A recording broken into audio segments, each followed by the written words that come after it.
नमस्ते। आपका स्वागत है। कहानी का आनंद लें, सब्सक्राइब करें और नोटिफिकेशन चालू कर लें। माइक और लीजा इस ट्रिप का बड़ी बेसब्री से इंतजार कर रहे थे। यह रोजमर्रा की भाग दौड़ से एक जरूरी ब्रेक था। पहाड़ों में एक वीकेंड बिताने का ख्याल, जहां चारों तरफ सिर्फ कुदरत की आवाजें हों, किसी सपने जैसा लग रहा था। उन्होंने हर छोटी बड़ी चीज की योजना बनाई थी।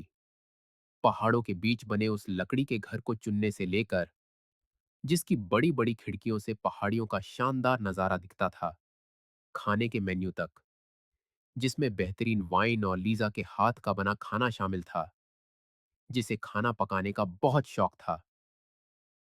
टॉम एंड एमा सिर्फ दोस्त नहीं थे, वो परिवार की तरह थे।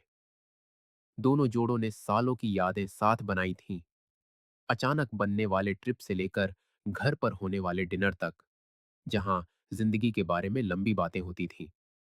इस ट्रिप का एक खास मकसद था, उस दोस्ती का जश्न मनाना, जो वक्त और जिंदगी के उतार चढ़ावों के सामने टिकी रही थी। जब वे गर्म कंबलों और बोर्ड गेम से भरे सूटकेस लेकर उस घर में पहुंचे, तो यह देखकर बच्चों की तरह हंस पड़े कि वो जगह तस्वीरों से भी कहीं ज्यादा खूबसूरत थी। पहाड़ों की ताजी हवा बाहरी दुनिया को भूलकर आराम करने का एक खुला न्योता थी। पहली रात का माहौल जश्न से भरपूर था।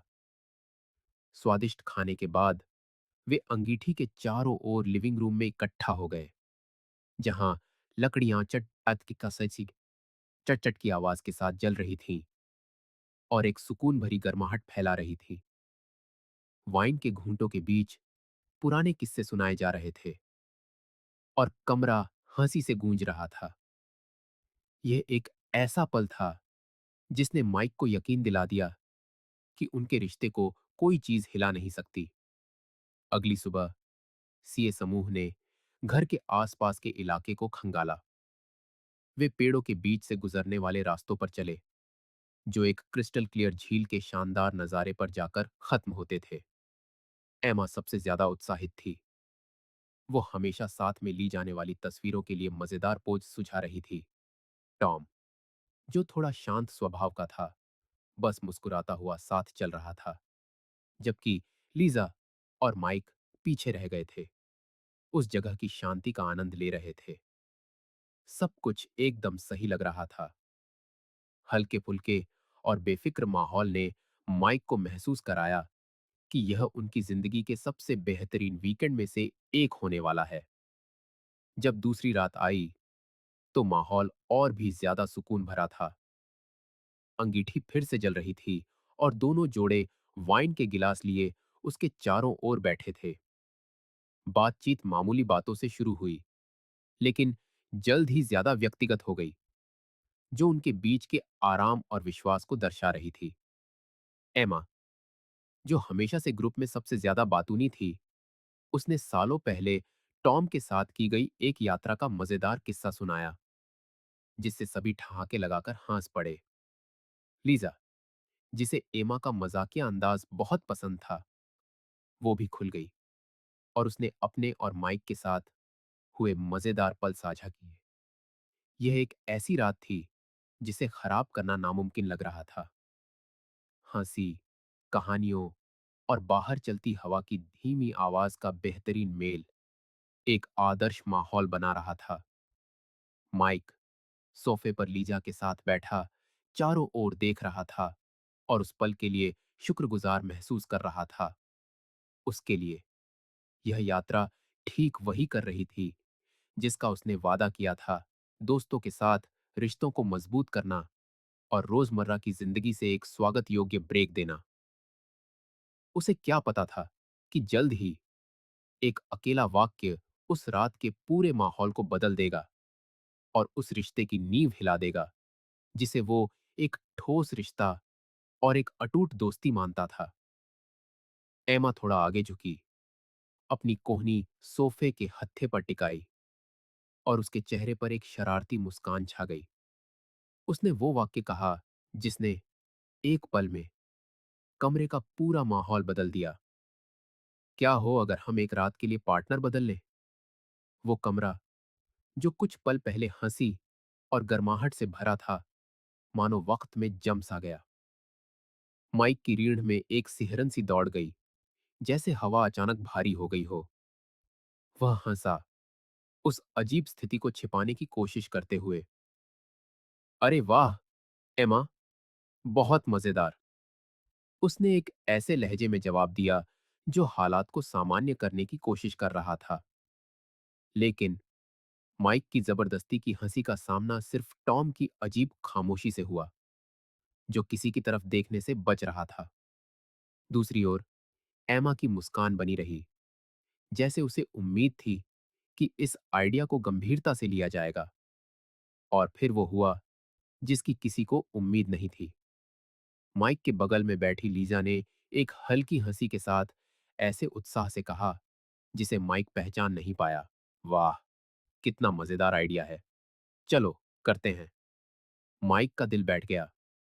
उसकी पत्नी के मुंह से निकले वो शब्द जो एक अजीब सी सहजता के साथ कहे गए थे, उस पर किसी तूफान की तरह गिरे। उसने लीजा की ओर देखा, इस उम्मीद में कि उसे कोई मजाकिया भाव मिलेगा, एक ऐसी नजर जो यह पक्का कर दे कि यह सिर्फ एक हार्मलेस मजाक था।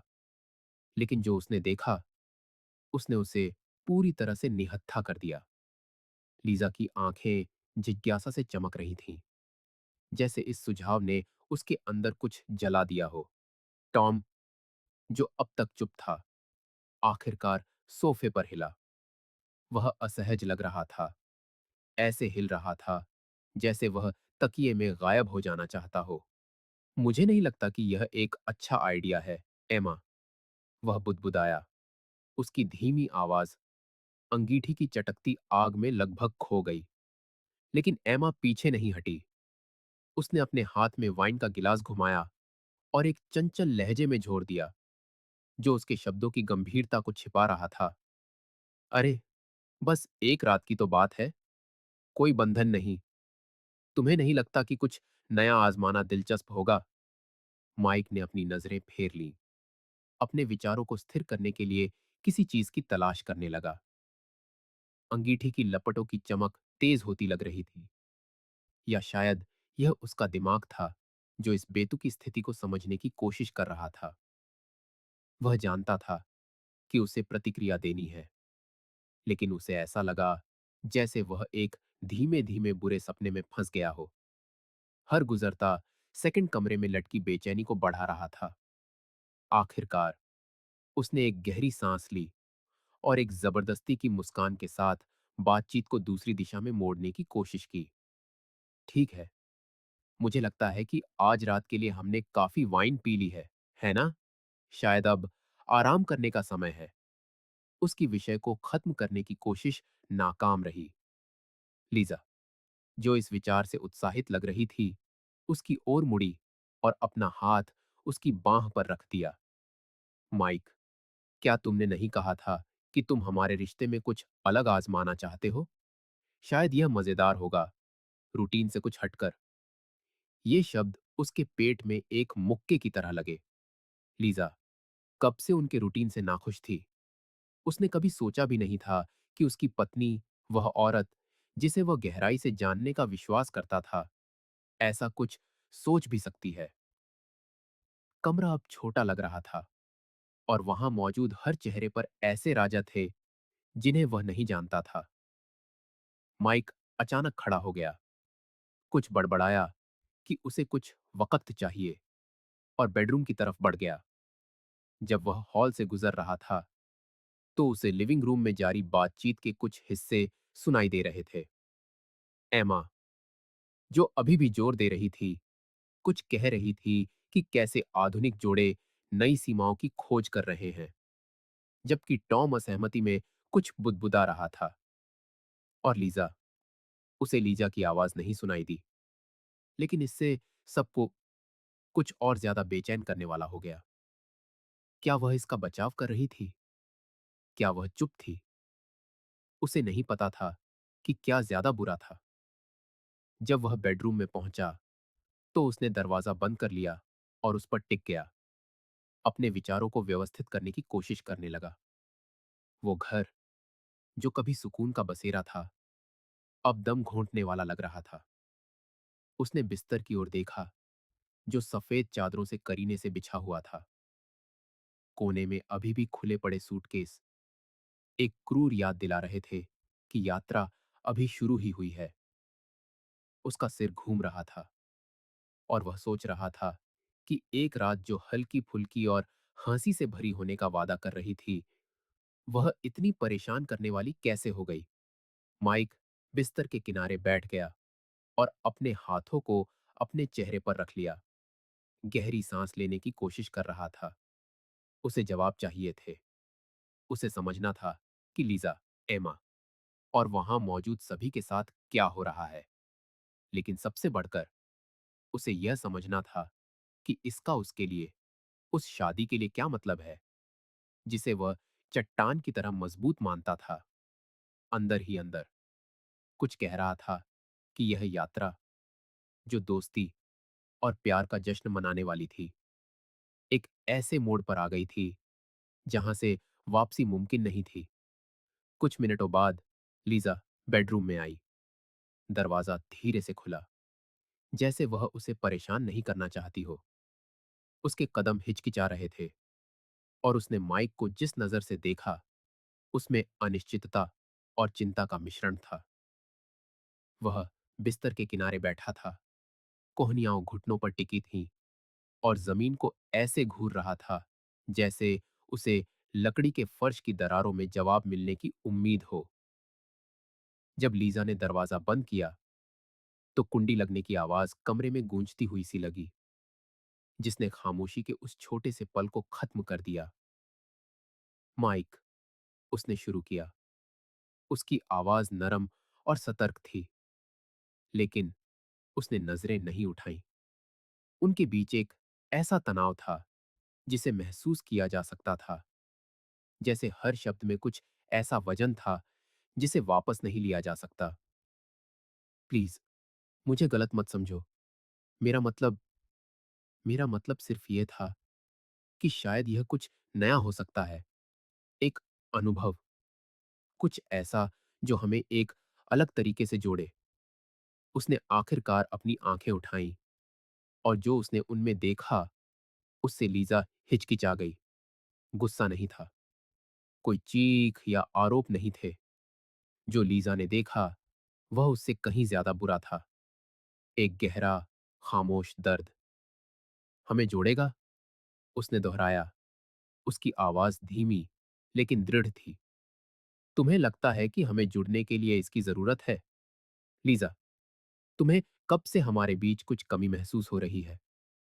क्योंकि सच कहूं तो यह पहली बार है जब मैं तुम्हें ऐसा कुछ कहते हुए सुन रहा हूं। लीजा एक पल के लिए चुप रही, अपने हाथों को सीने पर दबाते हुए, जैसे सही शब्द खोजने की कोशिश कर रही हो। ऐसा नहीं है कि कुछ कमी है, उसने आखिरकार कहा। मैं बस मेरा मतलब था कि शायद हमारे रूटीन से बाहर निकलना दिलचस्प हो सकता है। जब एमा ने इसका जिक्र किया, तो मैंने सोचा, खैर, पता नहीं। मैं उस पल में बह गई। मैं तुम्हें चोट पहुंचाना नहीं चाहती थी। वह अचानक खड़ा हो गया, उससे दूर हटते हुए। वह कमरे में चक्कर काटने लगा, हाथ सिर के पीछे बंधे हुए। एक ऐसा इशारा जिसे लीजा पहचानती थी कि वह अपनी निराशा को नियंत्रित करने की कोशिश कर रहा है। तुम मुझे चोट पहुंचाना नहीं चाहती थी? लीजा, तुम यह कैसे कह सकती हो? तुमने देखा कि मैंने उस कमरे में कैसे प्रतिक्रिया दी। तुमने देखा कि उस बात ने मेरे साथ क्या किया। तुम एक सेकंड के लिए भी ऐसा कुछ कैसे सोच सकती हो? वह नहीं जानती थी कि क्या जवाब दे। वह चाहे जितनी भी सफाई देने की कोशिश करती, वह जानती थी कि उसने एक जरूरी सीमा लांघ दी थी। यह बस एक बेवकूफी भरा आइडिया था, माइक। मैंने इस पर सोचा भी नहीं था। मैं मजा कर रही थी। हमने थोड़ी पी रखी थी। यह कोई गंभीर बात नहीं थी। उसने चलना बंद कर दिया और उसका सामना करने के लिए मुड़ा। लीजा, तुम समझ नहीं रही हो। यह सिर्फ उसके बारे में नहीं है जो तुमने कहा। यह उसके बारे में है कि इसका क्या मतलब है। मुझे लगा कि मैं तुम्हें जानता हूं, कि मैं जानता हूं कि हमारी सीमाएं कहाँ हैं। अब मैं यहां सोच रहा हूं कि क्या हमारे बीच जो कुछ भी मुझे ठोस लगता था, वो मेरी उंगलियों से फिसल रहा है। इसके बाद जो खामोशी छाई, वह माइक के शब्दों जितनी ही भारी थी। लीजा ने उसके पास जाने की कोशिश की, लेकिन उसने एक कदम पीछे हटा लिया, जैसे उसे जगह चाहिए हो। वह खुद को छोटा, शक्तिहीन महसूस कर रही थी, जैसे वह उनके बीच के प्यार को, जिसे वह हमेशा अटूट मानती थी, बिखरते हुए देख रही हो। मैं अभी इस बारे में बात नहीं करना चाहता, उसने अपनी आवाज धीमी करते हुए कहा। मुझे सोचने के लिए थोड़ा समय चाहिए, यह समझने के लिए कि हम यहां तक कैसे पहुंचे। बिना जवाब का इंतजार किए माइक कमरे से बाहर निकल गया, दरवाजा अपने पीछे एक ऐसी दृढ़ता से बंद करते हुए जिससे साफ था कि वह नहीं चाहता कि उसका पीछा किया जाए। लीजा कमरे में अकेली रह गई। उस रात अपने किए गए चुनावों का वजन महसूस कर रही थी। वह बिस्तर पर बैठ गई और अपने बालों में हाथ फेरने लगी, शून्य में घूरते हुए। पहली बार उसे आश्चर्य हुआ कि क्या उसने अपने शब्दों के प्रभाव को कम आंका था। यह यात्रा, जो एक जश्न होने वाली थी, अब उनके रिश्ते के लिए एक इम्तिहान में बदल गई थी। और लीजा चाहे जितना भी वक्त पीछे करना चाहती, वह जानती थी कि जो कहा जा चुका था, उसे अनकहा करना अब बहुत देर हो चुकी थी। अगली सुबह खामोशी एक ऐसे भारी बादल की तरह केबिन पर छाई हुई थी, जो छोंटने का नाम ही नहीं ले रहा था। ताजी कॉफी की महक किचन में फैली हुई थी, लेकिन स्वागत करने के बजाय यह एक स्पष्ट रूप से तनावपूर्ण माहौल में सामान्यता लाने की एक डरपोक कोशिश लग रही थी। माइक मेज पर बैठा था, हाथ में कप लिए, खिड़की से बाहर देख रहा था, जहां सुबह की धुंध पेड़ों के बीच फैली हुई थी। उसकी आंखें नजारे पर टिकी थीं, लेकिन उसका दिमाग बहुत दूर था, उन विचारों के बवंडर में खोया हुआ था जिन्होंने उसे ज्यादातर रात जगाए रखा था। लीजा कुछ देर बाद किचन में आई। उसके कदम इतने हल्के थे, जैसे उसे डर हो कि वह उस पल के नाजुक संतुलन को तोड़ देगी। गुड मॉर्निंग, उसने धीरे से कहा, लेकिन अभिवादन हवा में ही लटका रह गया, बिना किसी जवाब के। माइक ने बस अपना सिर थोड़ा सा झुकाया, बिना खिड़की से नजरें हटाए। लीजा ने एक कुर्सी खींची और उसके सामने बैठ गई, लेकिन कुछ और कहने की हिम्मत नहीं जुटा पाई। उनके बीच की दूरी उस मेज से कहीं ज्यादा थी जो उन्हें अलग कर रही थी। जल्द ही टॉम आया, उसके पीछे एमा, जो दूसरों के विपरीत अच्छी नींद ले चुकी लग रही थी और ऐसे व्यवहार कर रही थी जैसे कुछ हुआ ही ना हो। वाह, क्या बढ़िया महक है, एमा ने एक कप पकड़ते हुए और अपने लिए कॉफी डालते हुए कहा। वह खुश मिजाज थी, लेकिन उसकी ऊर्जा उस भारी माहौल में अजीब, लगभग अनुचित लग रही थी। दूसरी ओर टॉम साफ तौर पर असहज था। उसने माइक और लीजा से नजरें मिलाने से बचा और एमा के पास ही रहा, जैसे उम्मीद कर रहा हो कि वह और कोई सीमा नहीं लांघेगी।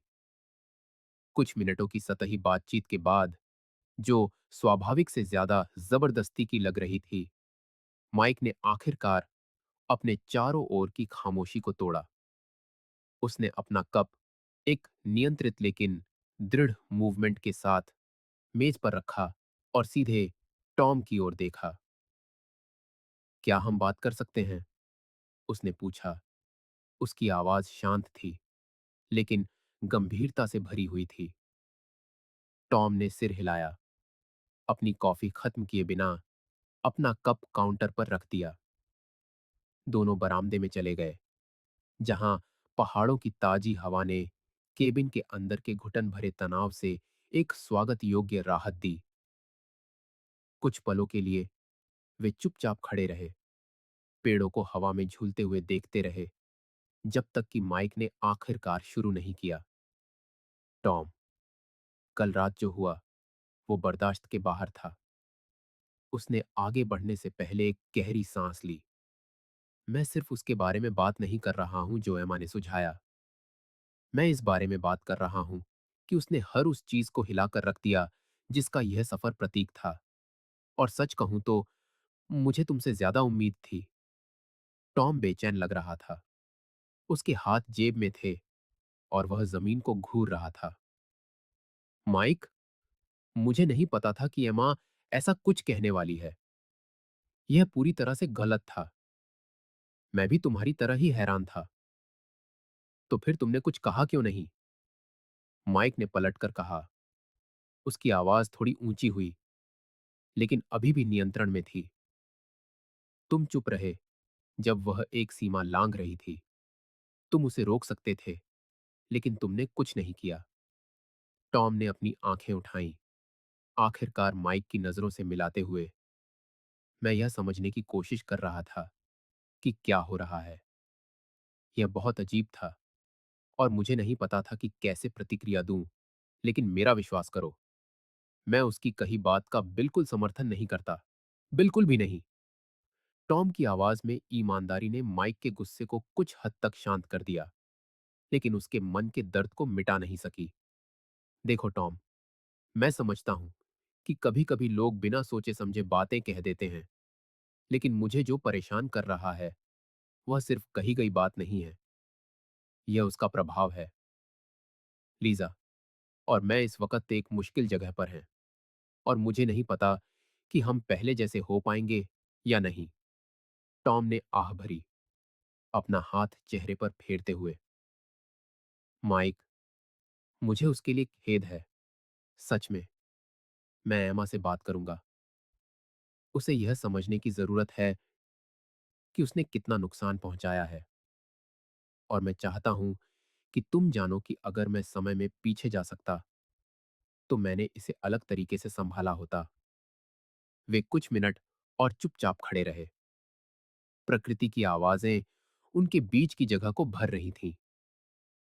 उस पल कहने के लिए और कुछ नहीं था। माइक जानता था कि टॉम के शब्द सच्चे थे, लेकिन वे जो हो चुका था उसे बदल नहीं सकते थे। उनकी दोस्ती लीजा के साथ उसके रिश्ते की तरह एक अस्थिर जमीन पर थी, और उसे यकीन नहीं था कि सब कुछ कैसे या क्या फिर से बनाया जा सकता है। जब वे अंदर लौटे तो खामोशी फिर से छा गई। हवा में यह एहसास लटका हुआ था कि कुछ ऐसा हो गया है जिसे पलटा नहीं जा सकता। माइक नहीं जानता था कि वह यात्रा या यहां तक कि वे बंधन जो उन चारों को एक साथ जोड़ते थे उस रात से बच पाएंगे या नहीं। बेडरूम में वापस लीजा बिस्तर के किनारे बैठी थी। उसकी आंखें गोद में रखे अपने हाथों पर टिकी थीं। खामोशी घनी थी, लगभग दमनकारी। और जब माइक ने दरवाजा सावधानी से बंद करते हुए अंदर प्रवेश किया तो लकड़ी की आवाज एक ऐसी धुन में अंतिम नोट की तरह गूंजी जिसे कोई नहीं सुनना चाहता था। वह एक पल के लिए दरवाजे से सटकर खड़ा रहा, आखिरकार बोलने से पहले एक गहरी सांस ली। मैंने टॉम से बात की, उसने कहा। उसकी आवाज शांत थी, लेकिन भावनात्मक थकावट से भरी हुई थी। लीजा ने ऊपर देखा, यह समझने की कोशिश कर रही थी कि वह क्या महसूस कर रहा है, लेकिन माइक बंद लग रहा था, एक अभेद्य किले की तरह। उसे नहीं पता था कि एमा ऐसा कुछ सुझाने वाली है, लेकिन यह इस तथ्य को नहीं बदलता कि यह सब हम पर असर डाल रहा है। लीजा धीरे धीरे उठी, उसकी ओर कुछ कदम बढ़ाते हुए। माइक, मैं मैं जानती हूं कि मैंने गड़बड़ कर दी, उसने कहा। उसकी आवाज थोड़ी कांप रही थी। मुझे समझना चाहिए था कि यह कितना गलत था। तुम्हें कैसा लगेगा? मुझे नहीं पता कि उस समय मुझ पर क्या सवार हो गया था। यह ऐसा था जैसे मैं कूल, मजेदार दिखना चाहती थी। मैंने परिणामों के बारे में नहीं सोचा। उसने अपनी नजरें फेर लीं, निराशा के भाव से अपने बालों में हाथ फेरा। कूल? उसने दोहराया। उसकी आवाज अब और कठोर थी। लीजा, यह कूल होने के बारे में नहीं है। यह सम्मान के बारे में है, या इन सीमाओं के बारे में है। तुमने ये कैसे नहीं देखा कि यह हमें चोट पहुंचाएगा? उसने उसकी ओर एक और कदम बढ़ाया, अपना हाथ बढ़ाया, जैसे उसे छूना चाहती हो, लेकिन आधे रास्ते में रुक गई, हिचकिचाते हुए। मैं अब यह देख रही हूं, माइक। मैंने इसे उसी पल देख लिया था जब तुम कल रात कमरे से बाहर गए थे, और मैं इसके लिए खुद से नफरत करती हूं। लेकिन प्लीज, मुझे इसे ठीक करने का एक मौका दो। माइक आखिरकार उसकी आंखों में देखने लगा, और जो लीजा ने वहां देखा, उसने उसे निहत्था कर दिया। यह गुस्सा नहीं था जो उसे खा रहा था, बल्कि एक गहरी उदासी थी, एक ऐसी निराशा जो उससे कहीं बड़ी लग रही थी, जिसे वह सह सकती थी। उसने अपनी बाहें बांध ली, जैसे खुद को बहुत ज्यादा खुलने से बचाने की कोशिश कर रहा हो। इसे ठीक करें? तुम्हें क्या लगता है कि हम ऐसा कुछ कैसे ठीक करते हैं, लीजा? यह सिर्फ कल रात जो हुआ उसके बारे में नहीं है। यह उसके बारे में है कि यह क्या दर्शाता है। मुझे लगा कि हमारी एक ठोस नींव है, कि हम जानते हैं कि हम एक दूसरे के लिए कौन हैं। अब मैं यहां हूं, हर चीज पर सवाल उठा रहा हूं। उसके शब्द लीजा को एक झटके की तरह लगे। वह जानती थी कि माइक को चोट पहुंची है, लेकिन उसने यह नहीं सोचा था कि वह उनके बारे में इतना खोया हुआ महसूस कर रहा होगा। माइक, मैं मैं तुम्हें कभी ऐसा महसूस नहीं कराना चाहती थी। तुम मेरे लिए सब कुछ हो, सब कुछ। और शायद कल मैं किसी ऐसी चीज की भरपाई करने की कोशिश कर रही थी, जिसे मैं जानती भी नहीं थी कि मैं महसूस कर रही हूं। मैं कुछ नया चाहती थी, कुछ ऐसा जो हमें हमारे रूटीन से बाहर ले जाए। लेकिन मैंने सबसे बुरा तरीका चुना। उसने भौहें सिकोड़ी। उसकी आंखों में दर्द के साथ उलझन मिली हुई थी। और तुम्हें लगा कि यह सही तरीका था? पार्टनर्स बदलना, हमें बदलना, लीजा। हमारी अंतरंगता, हमारा भरोसा, जैसे कि यह कोई फेंकने वाली चीज हो। तुम्हें लगता है कि हमारी शादी को इसकी जरूरत थी? उसने आखिरकार वह कदम उठाया जिससे वह बच रही थी, और उसका हाथ पकड़ लिया, उसे कसकर दबाते हुए। नहीं, ऐसा नहीं है, माइक। मैं बेवकूफ थी। मैं एक बेवकूफी भरे आइडिया में बह गई। प्लीज, मेरी बात सुनो। मैं तुमसे प्यार करती हूं, और मैं तुम्हें यह दिखाने के लिए कुछ भी करने को तैयार हूं। वह स्थिर रहा। जब वह उसे देख रहा था, तो उसके भाव पढ़े नहीं जा सकते थे। एक लंबे पल के बाद उसने उसका हाथ छोड़ दिया, पीछे हटते हुए। मुझे बस वक़्त चाहिए, लीज़ा। मुझे ये सब समझने के लिए वक़्त चाहिए, क्योंकि अभी मुझे नहीं पता कि क्या सोचूँ, और सच कहूँ तो मुझे नहीं पता कि मैं तुम्हें पहले की तरह देख पाऊँगा या नहीं। उसके शब्द लीज़ा के दिल में एक चाकू की तरह थे, लेकिन वह जानती थी कि वह उन्हें सुनने की हकदार थी। उसने अपनी आँखों में जलन महसूस की, लेकिन आँसू रोक लिए। स्थिति को और खराब न करने के लिए दृढ़ थी। मैं इंतज़ार करूँगी, माइक, जब तक तुम्हें ज़रूरत हो। लेकिन प्लीज जान लो कि मैंने हम पर हार नहीं मानी है। उसने कोई जवाब नहीं दिया, बस अपनी जैकेट उठाई और कमरे से बाहर निकल गया। लीजा को फिर से अकेला छोड़ गया। इस बार वह आंसू नहीं रोक पाई। जैसे ही दरवाजा बंद हुआ, वह बिस्तर पर गिर पड़ी। सिसकियां आखिरकार खामोशी को तोड़ रही थीं। वो जानती थी कि उसने माइक को बहुत गहरी चोट पहुंचाई है, और अब वो बस यही उम्मीद कर सकती थी कि माइक को उनके रिश्ते में अब भी कुछ बचाने लायक मिल जाए। माइक केबिन से बाहर निकला और ताजी पहाड़ी हवा में एक गहरी सांस ली, जैसे सीने पर रखे बोझ को कम करने के लिए उसे अपने फेफड़ों को भरने की जरूरत हो। वो बिना किसी मंजिल के चलता रहा, उसी पगडंडी पर जिस पर वे एक दिन पहले साथ घूमे थे। लेकिन इस बार चारों ओर की खूबसूरती उसे फीकी और बेमतलब लग रही थी। उसका मन विचारों, यादों और सवालों के बवंडर में घिरा था। वो सोच रहा था कि उसके और लीजा के बीच जो रिश्ता इतना मजबूत लगता था, वो इतना नाजुक और कमजोर कैसे हो गया। चलते चलते गुजरे हुए पलों की तस्वीरें उसके जहन में कौंध रही थीं। उसे याद आया जब वो लीजा से पहली बार मिला था, कैसे वे घंटों तक बेवजह हंसते रहते थे, कैसे उन्होंने विश्वास और अपनेपन पर एक दुनिया बसाई थी। सबसे ज्यादा तकलीफ उसे इसी बात की थी कि इतनी कीमती चीज एक बेतुके ख्याल की वजह से खतरे में पड़ गई थी। एक ऐसी बात जिसका उसके लिए कोई मतलब ही नहीं था।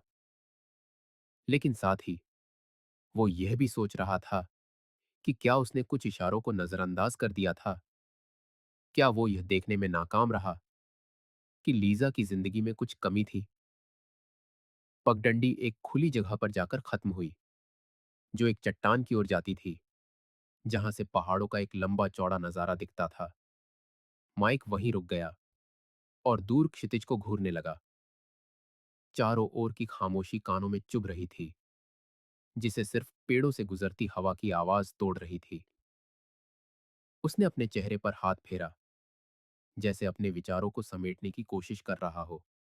वो लीजा से प्यार करता था, इसमें कोई शक नहीं था। लेकिन जो टूट गया था, उसे जोड़ने के लिए शायद सिर्फ प्यार काफी नहीं था। उधर केबिन में लीजा किचन की मेज पर बैठी थी और कॉफी का एक मग पकड़े हुए थी, जो कप की ठंडी हो चुकी थी। एमा माहौल के तनाव को महसूस करते हुए बातचीत शुरू करने की कोशिश करने लगी। लीजा, तुम जानती हो ना कि कल रात की बात बस एक मजाक थी। मेरा इरादा यह सब ड्रामा खड़ा करना नहीं था। लीजा ने ऊपर देखा और एमा को थकान और निराशा से मिली-जुली नजरों से घूरने लगी। एमा, तुम समझ नहीं रही हो। यह सिर्फ एक मजाक नहीं था। यह इस बात का सबूत था कि मेरे अंदर क्या चल रहा है, मेरे और माइक के बीच क्या हो रहा है। क्या तुम्हें नहीं दिखता कि यह एक मजाक से कहीं ज्यादा था? एमा झिझक गई। उसे समझ नहीं आया कि क्या कहे। पहली बार उसे शायद एहसास हुआ कि पिछली रात कहे उसके शब्दों का असर उसकी सोच से कहीं ज्यादा गहरा हुआ था। मुझे माफ कर दो लीजा, सच में शायद मैं कुछ ज्यादा ही बोल गई। यह तुम्हारे बारे में नहीं है। लीजा ने सिर हिलाते हुए जवाब दिया। यह हमारे बारे में है। मैंने कल रात माइक की आंखों में देखा था, उसे बहुत तकलीफ हुई थी और मैं जानती हूं कि उसकी वजह मैं थी। बरामदे में टॉम दूर से देख रहा था। वो जानता था कि उसे एमा से बात करने की जरूरत है, लेकिन समझ नहीं पा रहा था कि कहां से शुरू करे। सबके बीच का तनाव साफ महसूस हो रहा था और उसे लगा कि यह ट्रिप, जो जश्न मनाने के लिए प्लान की गई थी, अनसुलझी भावनाओं के एक ऐसे मैदान में बदल गई थी जहां हर कदम पर खतरा था। कुछ घंटों बाद माइक केबिन में वापस आया। उसने धीरे से अंदर कदम रखा और लीजा को किचन में पाया। उसे देखते ही लीजा खड़ी हो गई, लेकिन कुछ नहीं बोली। बस इस इंतजार में रही कि वो खामोशी तोड़े। माइक ने अपने हाथ अपनी जेब में डाले और उसकी तरफ देखा।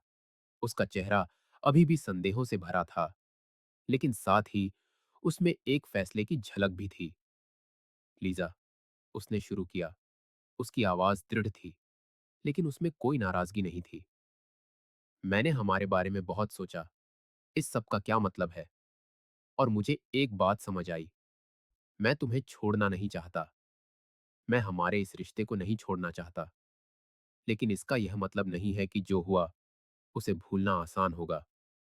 लीजा की आंखें आंसुओं से भर गईं। उसने एक कदम आगे बढ़ाया, लेकिन झिझक गई। माइक, मैं तुमसे यह उम्मीद नहीं करती कि तुम भूल जाओ। मैं बस इतना चाहती हूं कि तुम यह जान लो कि मैं इसे ठीक करने के लिए कुछ भी करूंगी। मुझे पता है कि मैं गलत थी। मुझे पता है कि मैंने तुम्हारा दिल दुखाया है। उसने धीरे से सिर हिलाया, जैसे अभी भी अपने ही शब्दों को समझ रहा हो। इसे ठीक करने में वक्त लगेगा, लीजा। यह रातों रात नहीं होने वाला। लेकिन अगर तुम कोशिश करने को तैयार हो, तो मैं भी हूं। लीजा ने एक और कदम बढ़ाया और इस बार सावधानी से उसका हाथ पकड़ लिया, जैसे डर रही हो कि कहीं वो अपना हाथ खींच न ले। मैं तैयार हूं माइक, किसी भी चीज से ज्यादा, क्योंकि दिन के आखिर में तुम ही मेरे लिए सब कुछ हो और मैं नहीं चाहती कि तुम इस पर फिर कभी शक करो। उसने धीरे से उसका हाथ दबाया और उसकी आंखों में उम्मीद की एक किरण चमकने लगी। यह एक शुरुआत थी, छोटी लेकिन सच्ची। और जब वे दोनों वहां खड़े थे, एक नया संतुलन खोजने की कोशिश कर रहे थे, तो केबिन का घुटन भरा माहौल कुछ कम हो गया और बाहर चलती हवा की आवाज में एक खामोश वादा था कि कोशिश और प्यार से कुछ चीजों को फिर से बनाया जा सकता है। वीडियो देखने के लिए धन्यवाद। अगर आपको यह पसंद आया तो चैनल को सब्सक्राइब करना और नोटिफिकेशन ऑन करना ना भूलें, ताकि आप कोई भी अपडेट मिस ना करें। अगली बार मिलते हैं।